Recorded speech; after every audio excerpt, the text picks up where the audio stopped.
اللہ ہی تو ہے جو ہواؤں کو بھیجتا ہے تو وہ بادل کو ابھارتی ہیں، پھر اللہ اس کو جس طرح چاہتا ہے آسمان میں پھیلا دیتا اور تہ بتہ کر دیتا ہے۔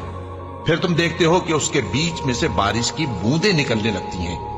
پھر جب وہ اپنے بندوں میں سے جن پر چاہتا ہے اسے برسا دیتا ہے تو اسی وقت وہ خوش ہو جاتی ہیں، جبکہ وہ اس کے برسنے سے پہلے یقیناً نا امید ہو رہے تھے۔ تو اے دیکھنے والے، اللہ کی رحمت کی نشانیوں کی طرف دیکھ کہ وہ کس طرح زمین کو اس کے مرنے کے بعد زندہ کرتا ہے، بے شک وہ مردوں کو زندہ کرنے والا ہے اور وہ ہر چیز پر قادر ہے۔ اور اگر ہم ایسی ہوا بھیجیں کہ وہ اس کے سبب کھیتی کو دیکھیں کہ زرد ہو گئی ہے تو اس کے بعد وہ ناشکری کرنے لگ جائیں،